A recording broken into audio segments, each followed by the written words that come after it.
What's going on? Welcome to another edition of WrestleRecap. I am Dylan Graives, as usual, once again being joined by John Sutton to recap the King and Queen of the Ring premium live event from Jeddah, Saudi Arabia. Not sure why I included that. It just felt like the thing to do. I don't know why. That being said, if you want to support WrestleRecap and what we've been doing, you can like, share, and subscribe. You can comment down below and tell us how we're doing. Tell us what you think of this intro that I'm actively just coming up with on the fly each and every time. You can follow us on Facebook, WrestleRecap Podcast. You can find us on X at WrestleRecapYT. And with all that said and done, why don't we get into this recap?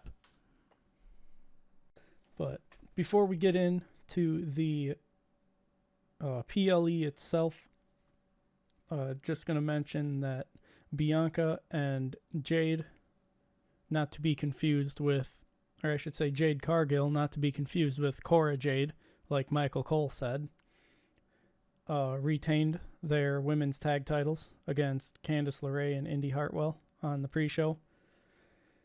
I mean, that was to be expected. I don't think anybody expected them to drop the titles.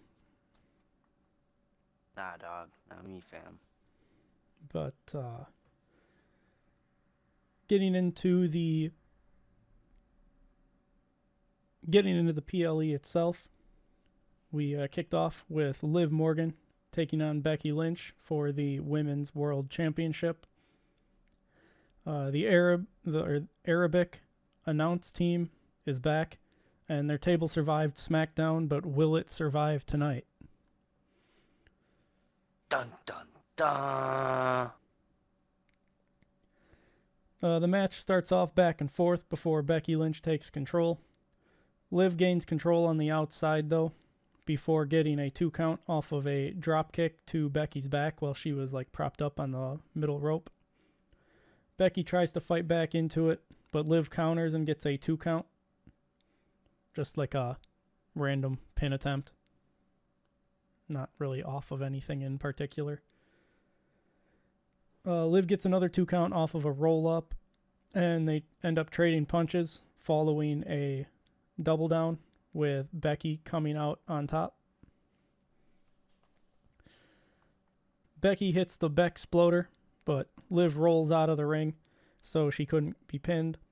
Becky gets a 2 count off of a missile drop kick. She goes for the disarmor, but Liv turns it into a pin for 2. Liv hits a code breaker for 2. The crowd is trying to get a chant going after the near falls, but it's not very strong. Something that carries on throughout the night. Occasionally they keep trying, but they're just not as coordinated as the French crowd. Becky goes up top, but Liv dodges it. So Becky rolls through and gets hit with a missile drop kick from Liv for 2. Becky counters Oblivion and gets near fall. Becky goes for the manhandle slam, but Liv counters it into a roll-up for 2. Becky reverses the roll-up into a roll-up of her own for 2. And then Liv hits a running knee for a near fall of her own. Becky locks in an armbar, but Liv turns it into a pin for 2. Liv locks in the Rings of Saturn, but Becky turns that into a pin. Liv immediately locks in the hold after having to kick out. So right back to the submission. Becky rolls through to escape it, though, and locks in the disarmor. At this point, Dom Mysterio shows up at ringside, and Becky starts yelling at him to leave. Becky goes for the manhandle slam and gets hit with a code breaker for 2. Liv goes up top, but Becky catches her and hits a superplex to lead to a double down. During the double down, Dom throws a steel chair into the ring while the ref is checking on Liv. He wants Becky to use it to win the match. Allegedly. Allegedly. Yeah, allegedly. Dom proceeds to distract the ref, allowing Becky to have time to use the chair, but she does not. And in return, Liv hits Becky with a DDT onto the steel chair, followed by Oblivion to win the match.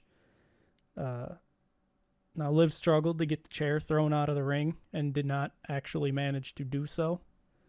So we're just going to have to chalk that one up to the refs not having good vision insurance.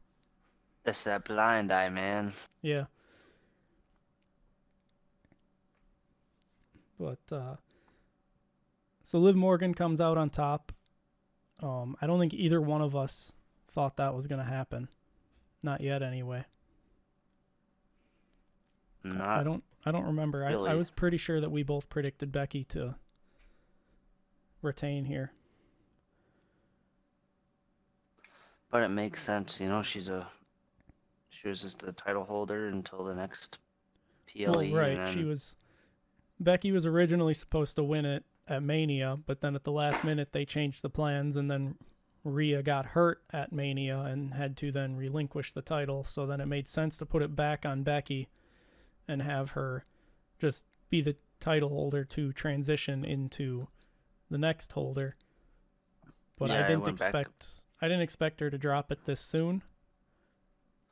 But given the contract situation, which as we record this on Thursday, I believe Becky Lynch is no longer under contract. It's June 1st. Okay, so in 2 days. Yep. But she's effectively had her last match for the foreseeable future, that being on Monday Night Raw, in, spoiler alert, a losing effort to get back her title. Which is to be expected. Right. And it doesn't Barring seem... she doesn't resign. Yeah, I mean, it doesn't seem like the plan is for her to go elsewhere. It's just for her to take some time off before signing a new contract. While not getting paid either, which kind of sucks. Well, but I guess they make enough money to where they don't really have to worry about that sort of stuff. Yeah, I think her last deal was $13 million a year was the reported number. And jeez, I don't think they made that much. Most of them don't. I mean, they are now because of the competition with AEW. Well, I was gonna say they're getting paid a ton. Yeah, they're making, the top stars are getting paid more now than they were previously, and I believe I saw an article. She was one of the top 10 highest paid in the company, and I want to say she was at like number 5, making $13 million, with Brock Lesnar being the top. Yeah, wasn't John Cena not even making $1 million back in his heyday? Most likely not. It wasn't that much money. Like, I think I saw his contract and I was like, yeah, why are you risking your life for that? Pro wrestlers have been underpaid at the highest levels for years compared to other sports of the same, or like other top sports. But it makes sense why, you know, and they don't have the major ones go into acting. Well, yeah, it makes sense for them to cross into the other side because, I mean, they're doing live action shows each week. So they've got the acting chops typically. So there's something there for them. Whether or not it's a starring role or a supporting role, there's typically going to be something there for them. Or a bust movie. Yeah, I mean, like 90% of John Cena's movies. Well, he's getting into some bigger movies now that are succeeding. Well, yeah, now, but he's typically not the marquee name that's being thrown. Like, he's not the main star role. He's usually a support character. The movies where he was, like, the main star, they typically have not done that great. Yeah. But, following the match, have no fear. Even the PLEs get advertisements.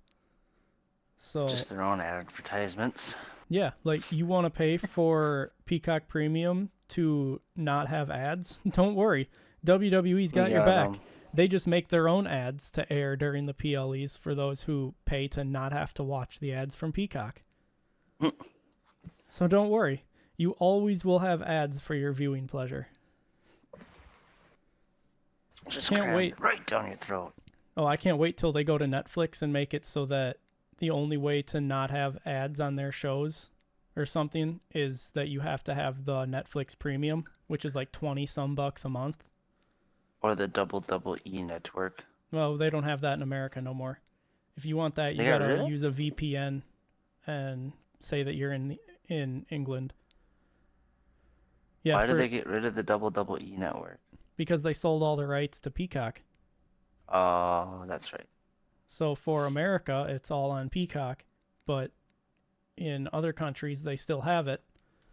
But when Raw goes to Netflix, I can't wait, because I'm sure it's going to happen, where it's going to be something where you have to have Netflix Premium to be able to view like all of it.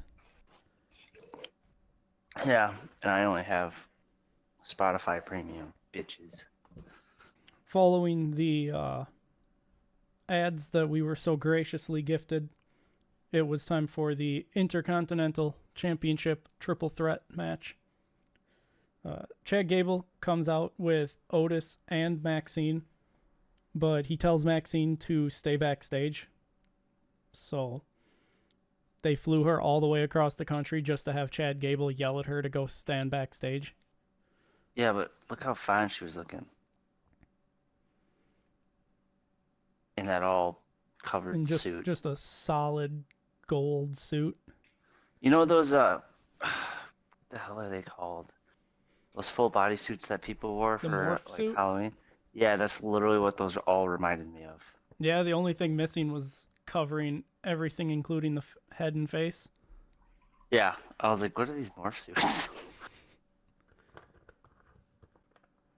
Sorry, I'm pouring some Mountain Dew out of my Kentucky Fried Chicken bag thing. Why are you pouring it in a bag? It's weird. It's I'll send you a picture. It's weird. It's instead of their cheap plastic cup things that fall apart on the drive home, it's in this now when you get like a big family meal. It's a bag. Did I tell you that? What the Yeah, it's a bag. That looks like a pee bag. Basically, yeah, it looks like a Foley bag. Yeah. That's fucked up. It's funny.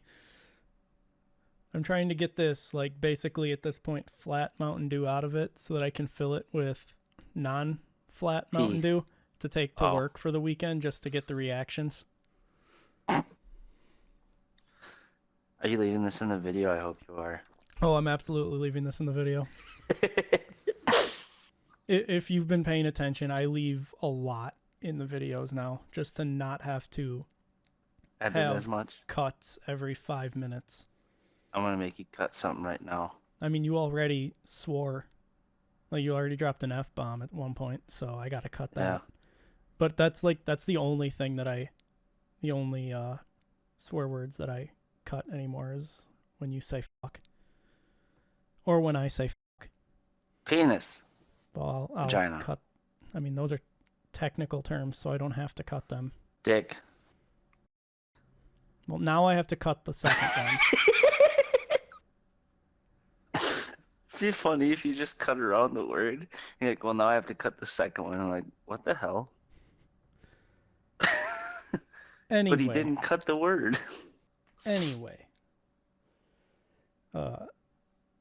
When they get down to the ringside area, Gable tells Otis to stick to the plan. And the crowd gives Gable the Angle "You Suck" chant. Michael Cole, starting up. Yeah. Michael Cole and Corey Graves acknowledge that chant was reserved for another former Olympian. But then they name drop Kurt Angle later in the show. or in the match. So it's like, why wouldn't you just say that was Kurt Angle instead of a former Olympian? Like, you can't say his name. Because he's a former Olympian. I mean, he is, but still. During Bronson Reed's entrance, we get the Uncle Howdy tease for the night with a QR code. Yawn. And Michael Cole and Corey Graves acknowledge it once again. As we talked about on the SmackDown review, they need to just pull the trigger and get this going instead of continuing to just drag this out. I mean, we've been at this now for, what, 3 months? Since before the draft, I'm pretty sure. Wasn't it before Mania? Or did it start after Mania? I think it probably started around Mania. I feel like it was going prior to Mania. Maybe not. It just feels like it's been... No, it had to have started like right after Mania. Because I think the first... Yeah, because the first hint was at the end of the Bray Wyatt documentary, which dropped right around Mania weekend. Yeah, I don't know when it is. I'm trying to look up when the first one was, other than the documentary.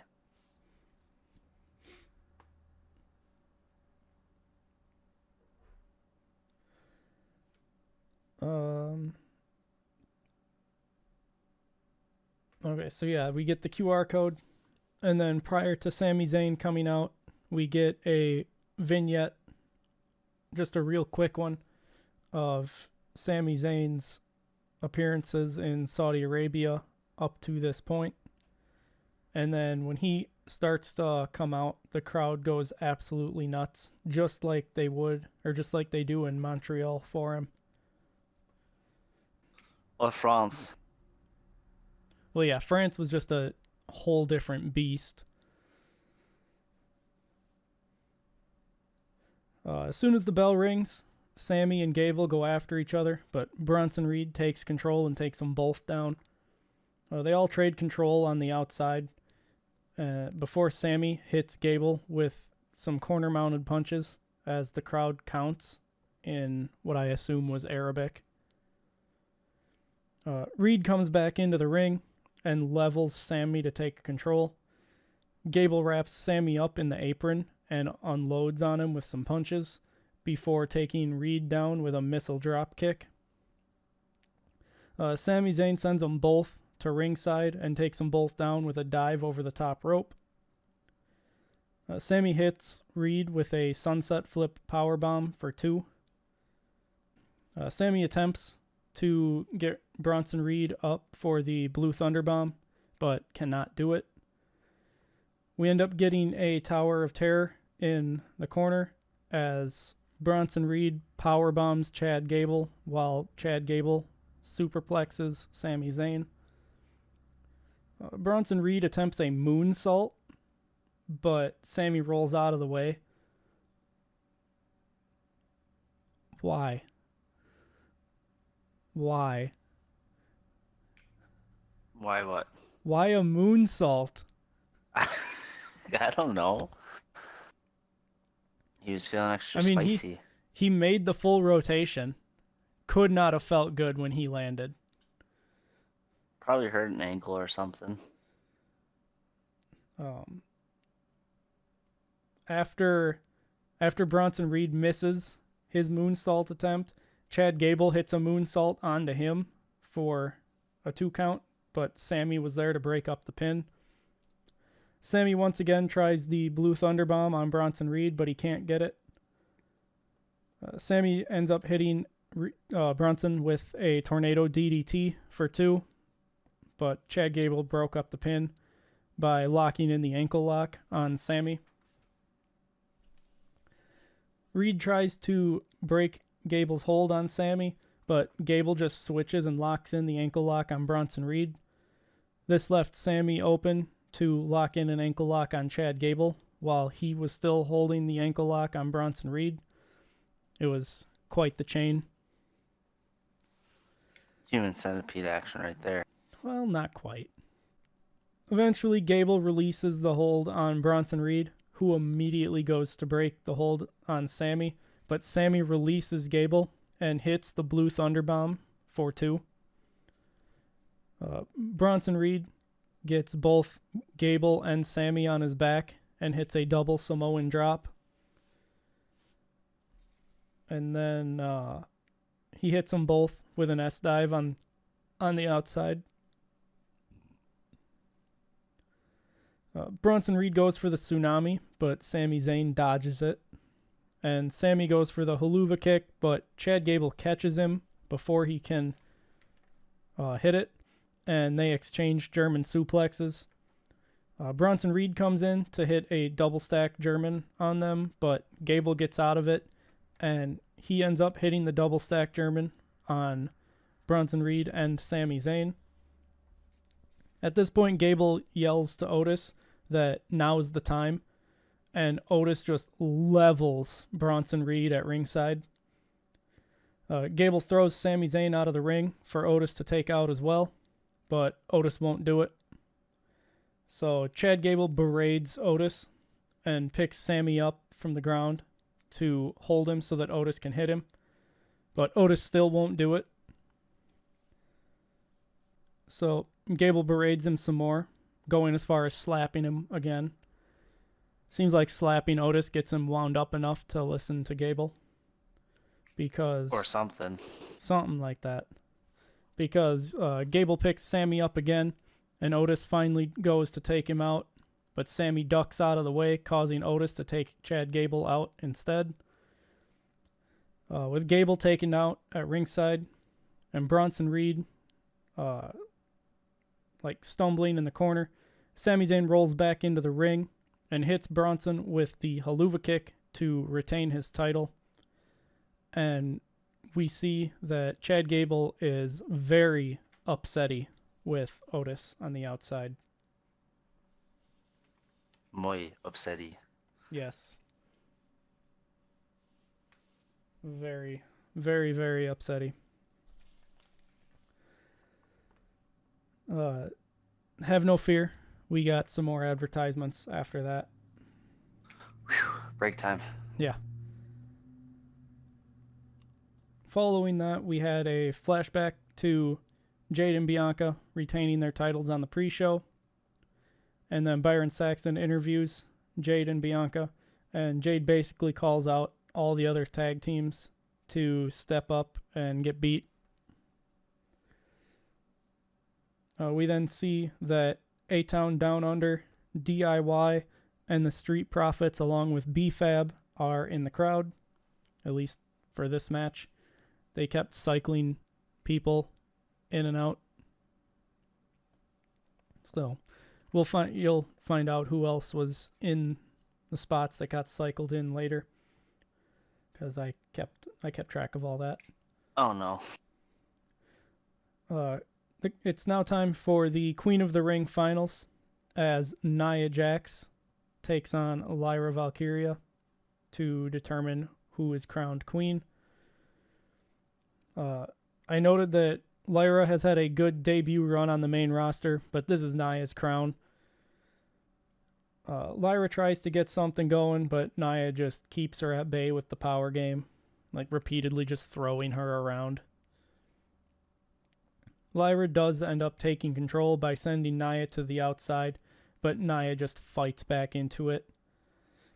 Corey Graves at one point makes fun of Lyra Valkyria for her talking about feeling like I believe it's a crow. And he said Isn't that her thing, birds? Yeah, it's something with like the, what's the culture? It's Irish culture. I forget what the actual name is, but it's like the goddess or god of like war and whatever, and they take the form of crows to like oversee the battlefield or something or another. They explained it on the show, but Corey Graves was making fun of her, saying that he feels like a giraffe today. Oh, we're explaining how we feel now. Yeah. I feel like an Apache helicopter. Do you? Yes. Interesting. Nia Jax takes control and gets a 2 count off of an elbow drop. Lyra tries again to get something going, but Nia catches her with a Samoan drop for 2. Nia goes for the Annihilator, but as we've covered, it never works the first time. Sometimes not even the second time. So, of course, Lyra gets out of the way by pulling herself under the ropes. So instead, Nia does a leg drop to the apron, but Lyra dodges, and Nia just screams out in pain. Very akin to the "my hole" situation. Lyra tries to take control again, but once again, Nia catches her. So this time, Lyra turns it into a wheelbarrow DDT on the outside. Lyra hits a tornado DDT back on the inside for 2. And then Nia hits a Samoan drop and goes for the Annihilator once again. But, as we've covered, doesn't usually work. It's the most red move in WWE history. Yeah. Lyra gets out of it by kicking Nia's leg, causing her to fall. And then Lyra hits a springboard double stomp for 2. Lyra hit a diving leg drop and gets a 2 count out of that as well. Lyra tries to go for the Nightwing, but Nia very easily prevents it and takes control of the matchup. Nia goes for a Super Samoan drop, but Lyra escapes and looks to do a power bomb, but Nia just hangs on and turns it into an Annihilator to win, and holy shit, did that Annihilator look painful. It's a lot of weight on one person. Yeah. Like, Nia lost her grip on the ropes, so she literally just fell onto an already suspended Lyra, who then had to crash down with the weight of Nia Jax on top of her. Like, fucking A. That made me cringe. If they could hear it, I wonder if they could hear it in the stadium, because if you could hear that, she's definitely injured.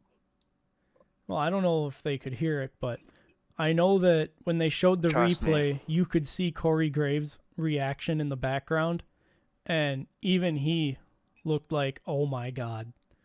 Like, he was wincing in pain, too. There's a lot of injuries that you don't think you could hear, like Aaron Rodgers' Achilles snap, that was heard. I'd rather that not. That was a loud pop. Yeah, I'd rather not. But following the match, Triple H just teleports to the ring to crown Nia Jax the Queen of the Ring. Not sure how he got down there so fast. Triple H or Tommaso's? This is Paul Levesque. Oh. Yeah. Okay. Yeah.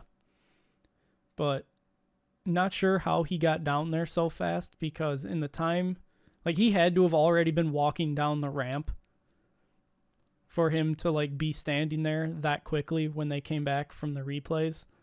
Either that or this man just sprinted down there and made it look like he did not. Or he worked his way through the crowd, waited for the match to end, because there's probably a spot where he's like, possibly. I'm walking down there just to wait. But either way, it was just crazy. Kayla Braxton interviews Nia in the post-match, and Nia says that she doesn't need Kayla's congratulations, and that she knows that no one is happy for her. And she goes on to call her shot at the Women's Championship at SummerSlam. We then get a flashback to the closing moments of Becky versus Liv, and Byron is backstage while Becky is still, like, in the walkway from Gorilla and just yelling at Dominic. So mind you, this has been almost like 20 to 30 minutes after the match, and she's still in the tunnel yelling at this man. Bro's just getting an earful. Becky says that she's getting her rematch on Raw because she's going to go talk to Adam Pearce, and as the former champion, she's got the rematch clause. So, as we know, that match did occur on Monday Night Raw, and I believe it was a steel cage match, if I saw correctly. You would be correct. And, of course, she was not going to win the title back, seeing as her contract would not be renewed before the next Monday Night Raw airs. So, that's kind of the situation we're at there. Ahead of the King of the Ring finals, we see that Tiffany Stratton and Carmelo Hayes have now been cycled into the crowd to make their appearances for the Saudi crowd. I'm sure there's just a list of people that have to appear on the show for them to meet the requirements to get paid, so they just cycle them in through the crowd. And then put a camera on them for 3 seconds? Yeah. Stupid. Nevertheless, it's now time for the King of the Ring finals, which was the Ring General Gunther taking on the Viper General Randy Orton. The crowd sings along to Randy's theme, and Corey notes that Leon may have started a trend. They lock up to start, with Gunther coming out on top, and the crowd is firmly behind Randy. They lock up a second time, this time with Randy Orton coming out on top. They trade control of the match through the early part, and they lock up again with Randy taking control. They continue to just trade control. Like, the first 5 to 10 minutes was just a lot of back and forth. Randy eventually hits the mounted punches in the corner. Gunther looks for a powerbomb, but Randy goes for an RKO. However, Gunther dodges it. Gunther begins targeting Randy's back, as when Randy went for the RKO and he landed, he kind of made the motion that he hurt his back. So that gave Gunther a target, and he began to take advantage of that. Randy tries to fight back, but Gunther just chops him down. Gunther gets a 2 count off of a backbreaker. They trade suplex attempts before Randy finally hits it. Gunther tries to take control back, but Randy starts hitting his comeback. However, Gunther dodges the power slam. Gunther hits a massive clothesline on Randy for 2 following the dodging of the power slam. Randy finally does manage to hit the snap power slam, though, followed by the draping DDT. And then Randy sets up for the RKO, but Gunther once again dodges it and hits a power slam, followed by a splash for 2. Gunther goes up top to try and hit another splash, but Randy dodges the second one. I feel like Gunther is overusing his splash ever since, like, Mania. Like, the ring is supposed, or the mat is supposed to be sacred, and like the high flying stuff is what he stands against, but now he's in every single match diving off the top rope. So it kind of seems like it goes against his whole character. I don't know, maybe he's trying something new. I don't know. Well, I mean, in the past it was like saved for a match where it's like, this is how deep I have to dig into my playbook to beat you. Whereas now it's like, this is just another near fall move for him. Yeah, I don't know. Maybe I don't know. I can't explain it, I guess. When Randy dodges the second splash, Gunther rolls through, and catches an RKO, but Gunther rolls out of the ring before he can be pinned. So Randy follows him out there and graciously hits the backdrop onto the announce table twice. Does not break. Does not break. No, it does not. Gunther takes control by driving Randy into the apron, and then he goes for a power bomb, but Randy hits Randy hits a back body drop, followed by a third backdrop onto the announce table. Still does not break. One of the goddamn sturdiest tables I've ever heard of.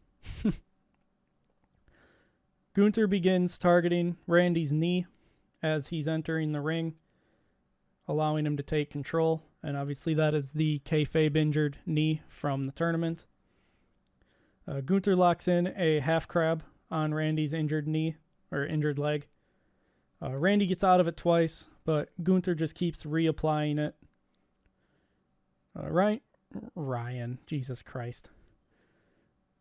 Randy hits the RKO and gets a 2 count, but Gunther hits the bad knee to escape and rolls Randy into a crucifix pin to pick up the win.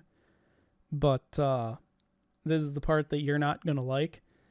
Despite the ref counting 3, Randy's shoulder was up. Huh? Yep. If you watch it back, Randy's shoulder was up. And Corey Graves even made a comment about how they'll have to watch that back because he wasn't sure that was a good finish. Something like that. But, yeah. So it's Randy's shoulder was up. Then. Well, not necessarily, considering that they're on separate brands. But, I don't know. The ending felt like it wasn't supposed to be the ending. Like, it felt like Randy was supposed to kick out there. The ref just didn't see his shoulder come up, so he counted 3, even though the shoulder did come up. Because, like, I don't know that I've ever seen Gunther win off of a roll-up like that. Especially at a pay-per-view in one of the main events that actually... Especially considering that, like, the entire tournament, he's won via submission. And it was looking like that was going to be what happened here. But then we end up with this. So, I don't know. They might just not even touch on it. I think Triple H commented on it during the press conference. But as far as the storyline goes, I don't know that it'll ever get talked about. It might just get swept under the rug. But much like with the Queen of the Ring, Triple H teleports to the ring once again to give Gunther his crown. Unlike with Nia, Gunther does not get down on one knee to have Triple H crown him. So Triple H just awkwardly hands Gunther the crown, and he just, like, holds it. I don't think he ever actually put it on his head. In the post-match, what a weirdo. Yeah, I mean, I would have thought that he would have at least put it on. He's made the motion of putting it on for how long? Like, the last few weeks. But he's like, you know what? Nah, I'm good. I mean, he just holds it up and celebrates with it like he's holding up a title. But Ricky Bobby, I don't know what to do with my hands. Pretty much. So with this win, he gets the title shot at SummerSlam, which I don't know what they're doing. I feel like something's going to occur to make it so that the title shot, or that the match happens at the Bash in Berlin, because surely they're not going to waste the opportunity to have Gunther win the championship in Germany. Like, I know they're not that dumb. No, but McIntyre Gunther match at SummerSlam sounds real nice right now. Yeah, but I don't think that that'll happen. At least when is Clash at the Castle? Is that before SummerSlam? Clash at the Castle's before SummerSlam, yes. Okay. So then, yeah, that could be hot. And then maybe they run it back with Gunther winning at the Bash at Berlin. I don't know. There's too many hometown favorites too close together that it feels like this title's going to be hot potatoed around a little bit before it finally lands on someone for a decent run. But it's got to be Gunther that comes out with it in Germany. Like, I just don't know what else they would have him doing on that show other than winning a championship. And they can't have him just win the IC title back. He has to move up. Baron Corbin's going to win the championship in Germany. Or is that France he's hot in? That was France. Oh, missed opportunity. Opportunity wasted. Yep. Byron Saxton interviews Gunther in the post-match, and Gunther says that the Apex Predator became the prey for the Ring General, and the Ring General became the King of the Ring, and at SummerSlam, he'll become World Heavyweight Champion. Have no fear, because it's time for some more ads. One of them is actually relevant to us, and it is that the announcement that Crown Jewel, live from Riyadh, Saudi Arabia, will take place on November 2nd. So mark your calendar. Did you get it marked? Hold on. Oh, okay. Are there 2 V's in November? No. Oh. Is there a silent Y in November? Possibly. Okay, I'm going to leave it in there then. We're good. Okay. When they come back from the ad break, Triple H announces that Drew McIntyre has been cleared for action and will become World Heavyweight Champion at Clash at the Castle. I mean, he's going to challenge for the championship at Clash at the Castle. Whoopsies! Saved it. No, Triple H didn't say that he's going to become champion. I said that he's going to become champion. Just to make that clear. Yeah, I know. Okay. Imagine Triple H slipping up like that, though. And when your new champion Gunther wins at Germany... They would immediately have to pivot and make it not happen. Make him win at not Bash at Berlin, but Clash at the Castle.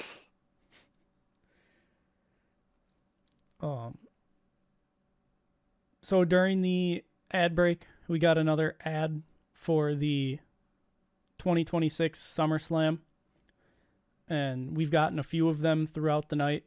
And Michael Cole and Corey Graves continue to talk about how Cleveland is 2024, Minneapolis 2 nights is 2026, but where is it going to be in 2025? However, this time when they come back, I think it was Corey Graves made the comment about how there's a real nice place, whatever, like right on the bay, basically hinting that SummerSlam 2025 might be taking place in Jeddah.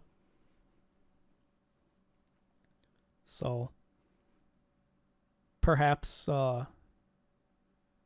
people will hear it here first, except they won't because they don't make it this far into the video. Because the Saudi convention group or event group, whatever their name is, they want to bring one of the big 4 pay-per-views to Saudi Arabia. I guess I think they want to bring all of the big 4 to Saudi. So they want to hold a WrestleMania, they want to hold a SummerSlam, they want a Rumble, they want a Survivor Series. So I feel like giving them a SummerSlam is like the first step to what'll most likely end up being a WrestleMania taking place in Saudi Arabia within the next decade. I'm assuming the SummerSlam's got to go over good first, though. Yeah, I mean, Because if they don't get the attendance and sales, they're not going to want to do it again. Well, right, and the Jeddah Superdome doesn't look like it holds all that many people. So I feel like they're going to end up telling them that if they want WrestleMania, they got to build a bigger stadium. And they've got enough money, they'll do it. They will build a stadium specifically for WrestleMania. Like, they will build the stadium around what WWE tells them to do if it means that they'll get WrestleMania. Don't be like, on the beach, you got it.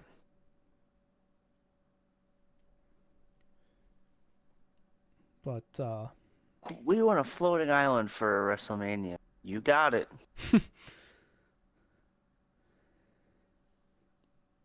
Now it's time to show some new faces. Got to meet that quota. So we see that Chelsea Green and Piper Niven are in attendance for the next match, as well as L.A. Knight. Yeah. We're then also shown that Ibrahim El-Hajjaj is here as the special guest ring announcer. He was present last year as well. Michael Cole talks about having Logan Paul's brass knuckles, and I made the guess that the exact pair that Michael Cole had would come into play. They did not. But it is now time for the undisputed WWE Championship match with Logan Paul challenging Cody Rhodes for the title. They both struggle for control early and trade blows. Cody gets Logan up for a suplex, but struggles to keep the balance and keep Logan upright.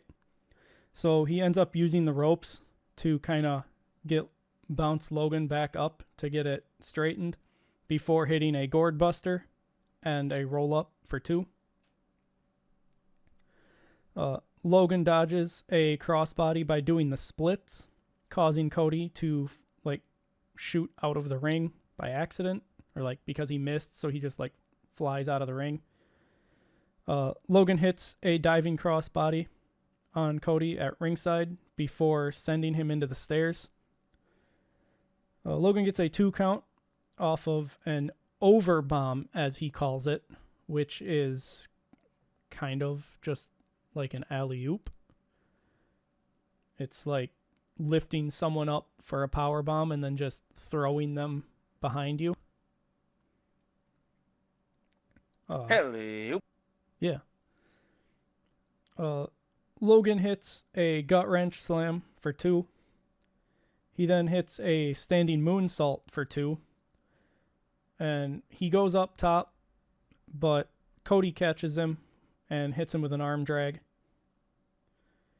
Cody hits the disaster kick, and Logan goes outside the ring to avoid a pin. Cody sets up for an S-dive, but Logan gets out of the way. He just does the Samoa Joe. I'm not taking this, and just steps to the side.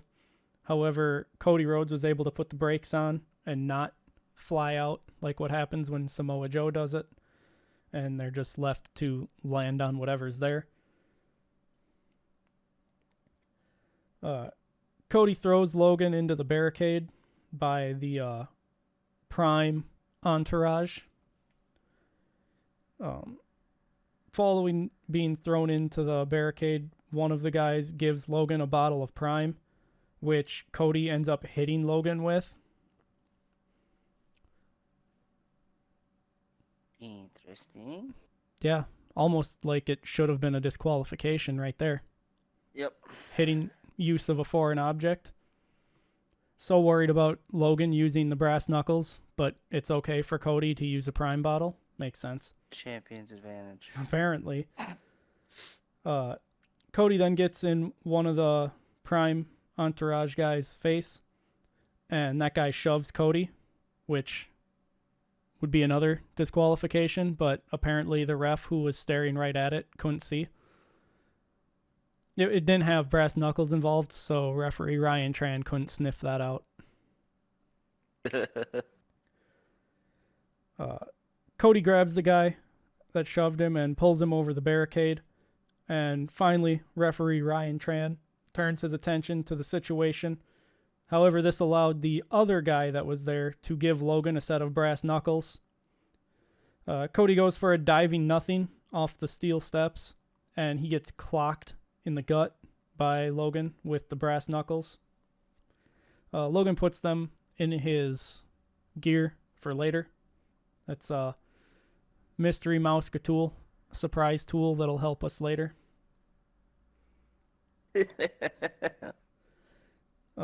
Logan rolls Cody back into the ring before getting into a verbal altercation with Michael Cole about the brass knuckles. Cole calls Logan a loser, and Logan goes to get in Michael Cole's face by going to the opposite side of the table, which was weird. Nevertheless, Corey Graves throws his headset down and stops Logan Paul from getting at Michael Cole. Now, I've heard rumors that Corey might be cleared to compete again. He lost his in-ring career to concussion, where he couldn't get cleared, couldn't pass the concussion protocol. But I've heard rumors that he has cleared it recently and has been training in the ring once again for a potential return. So, could this be a tease of something to come? Question mark. Possibly him competing at SummerSlam? Probably not. Probably not, but I would just like to see Corey Graves back in the ring. Never really watched him in ring, but I'm he sure he's still got it. He was NXT Tag Team Champion with Adrian Neville back in the day. So, I mean, Damn, that's a long ways ago. Yeah, like 2012, 2013-ish, around there. Something like that. Well, if it doesn't work out, he can still announce, so. Well, yeah, I know at this point, Corey Graves is absolutely set up to take over for Michael Cole, much like Michael Cole was set up to take over for Jim Ross. But that doesn't mean that Corey should stay out of competing if he is cleared. He doesn't have to go back to like constant in-ring action, but we could get a thing where he competes on behalf of Michael Cole, similar to how I believe Jerry Lawler competed on behalf of Jim Ross in a feud with Taz. I think that's how that went. Yeah, so you think like right now he's just going to compete on behalf of Michael Cole then? Maybe. It would take some more storytelling, but since Corey Graves is kind of like a heel-ish commentator, and Michael Cole is like the face / just play-by-play. But when it's Logan Paul, anybody becomes a situational babyface against him. So very true. They could very easily make that work. Yeah. But that is a fantasy booked match. Let's get back to the match that actually happened. Cody hits an S-dive on Logan Paul and rolls him back into the ring. Cody hits a power slam, but doesn't go for a pin. Logan dodges the disaster kick, but Cody hits the bionic elbow for 2. Cody locks in the figure 4, but Logan Paul gets to the ropes, causing Cody to have to release the hold. Cody hits a Cody cutter for a 2 count. Cody gets Logan Paul up for the vertebraker, but Logan escapes and hits Cody with a crossroads for a near fall. Now, the vertebraker is a move that's been banned in WWE for like 20 years at this point. So it is absolutely a new era. Yeah, they need. I mean, if they were absolutely confident they could successfully take the bump, they weren't gonna allow them to do it. So they must Well, have. right. It's not something where just some random indie guy is gonna finally get a chance in NXT and they're gonna be like, "You can do a vertebreaker." No one cares about you. Why don't you do an inverter? Logan goes up for the frog splash, but Cody dodges it and hits a twisting suplex. Shades of a certain gold painted character from WWE's past. Also a possible relative of Cody's, but of course they can't say who. They can only hint at it. Cody goes for a crossroads, but Logan counters it and throws Cody out of the ring. Logan proceeds to bounce Cody's head off of both announce tables before clearing the main announce table. Logan gets Cody up on the announce table and yells that it's the Logan Paul Levesque era before setting up for a pedigree. Cody escapes the pedigree, though, and hits a Cody cutter onto the table. Does not break. Just softening it up. Yep. Cody rolls back into the ring and is about to win via countout as the ref calls for 9. And the ref is about to call for 10, but Cody stops him and says that he wants to win the right way. He wants to teach Logan a lesson. He needs to learn, I believe is what Cody said. Cody goes out and he clears the Arabic announce table. Dun, dun, dun. Yeah. Cody goes to throw Logan into the stairs, but Logan counters it and sends Cody into the stairs instead, and he immediately follows it up with a heavy right hook, dropping Cody. Logan muscles Cody over and up onto the Arabic announce table before getting a bottle of Prime and heading up to the top turnbuckle in the corner. Logan takes a swig of Prime and does like a big fancy mist like what Triple H would do. And during this, the camera switches to a drone camera, which is now circling where Logan Paul is. And Logan hits the frog splash to put Cody through the Arabic announce table. R.I.P. On the topic of the drone cam. Wah, wah, wah, wah. Yeah.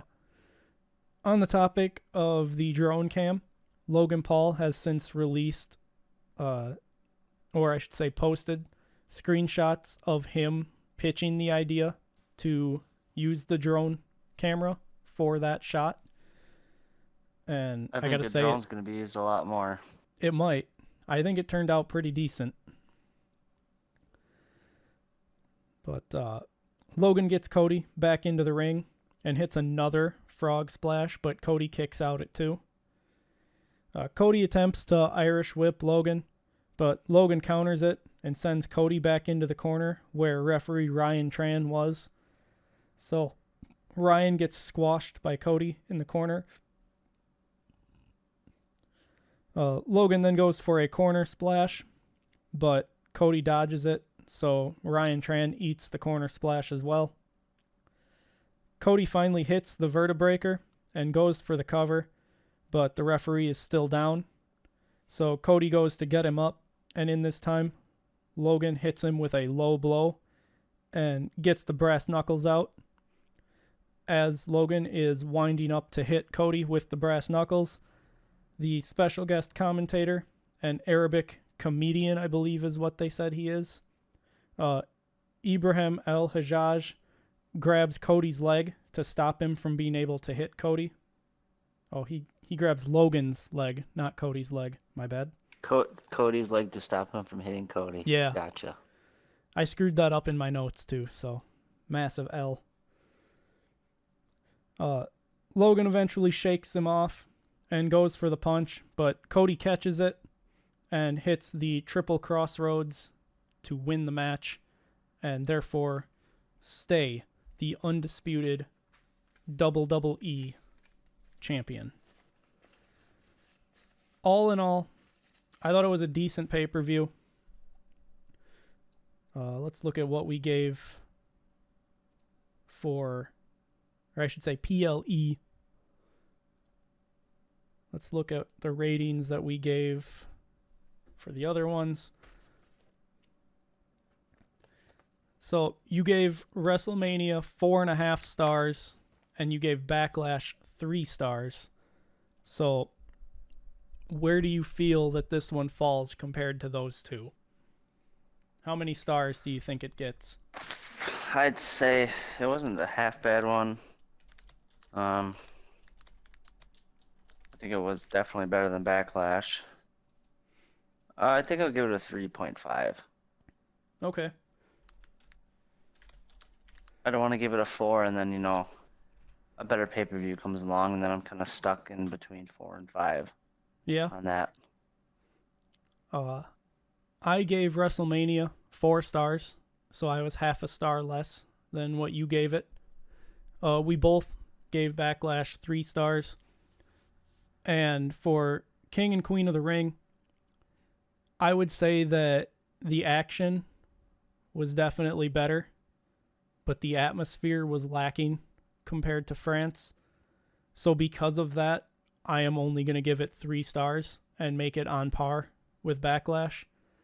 I think that while the audience doesn't make a horrible match a 5-star match, no audience reaction can make what should be a 5-star match a 4-star match, and having a massively active audience like we had at Backlash can make a 3-star match a 4.5-star match, or even a 5-star match. Like the Backlash ratings from Dave Meltzer, who you got to take his ratings with a heavy pinch of salt, but he gave a lot of high ratings, and it's got everything to do with how involved the crowd was. The crowd absolutely makes a difference in this, and that is why I'm going to say that King and Queen of the Ring gets 3 stars from me to make it even with Backlash. So I'm just a little more critical than you are. But I'm a go with the flow kind of person. Yeah. In my mind, it was better than Backlash. Crowd fair. wasn't as good, but...